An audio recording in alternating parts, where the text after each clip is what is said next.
Go ahead. Okay, well, technical problems, and I'm back again. Sorry for this.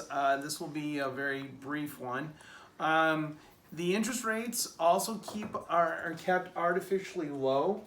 The government does that because they want people to go out and buy stuff. This is a way government tries to get people to buy stuff. The only problem is that instead of people buying stuff, they buy stuff on credit rather than paying for it. Remember, we talked about this in the last chapter. Many people are buying stuff that's way beyond what they can pay for, but they're told, okay, it's fine, you can just buy on credit.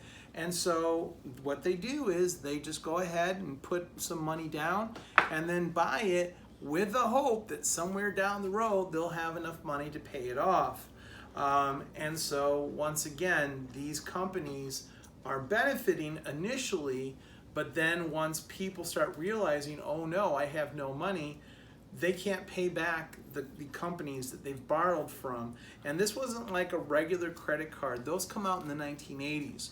So when they're buying on credit, that means that they're going to the store that they're getting the stuff from, and the store is extending them credit. So it's like a store credit. So these individual stores start running out of customers because they can't buy any more stuff because they're still so far in debt for the stuff that they've bought on credit before that.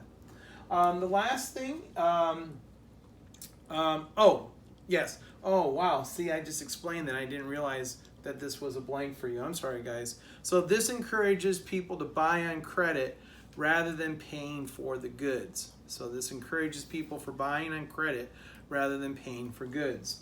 The last thing is uneven income distribution.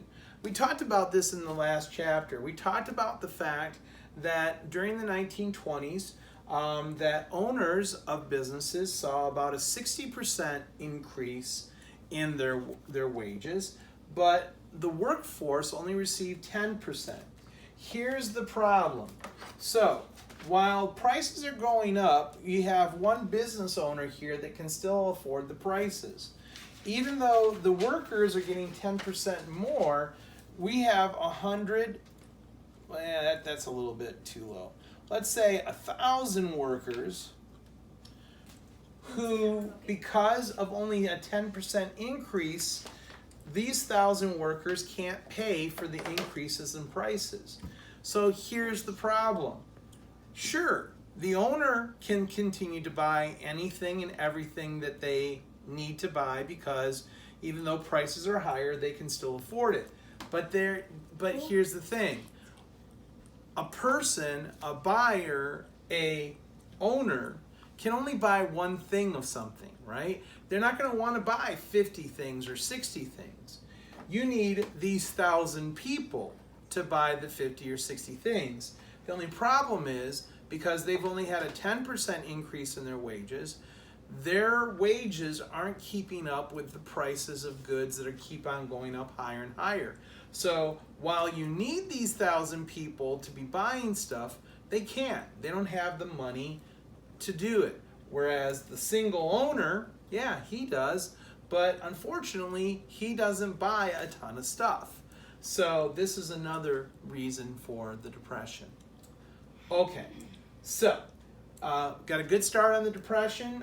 We'll talk more about it tomorrow, Monday, Tuesday, Wednesday, and a little bit on Thursday as well. And then, of course, we'll have the question Friday. So for tonight, I just need you guys to read pages 498 to 501, and I will see you tomorrow. Bye, guys.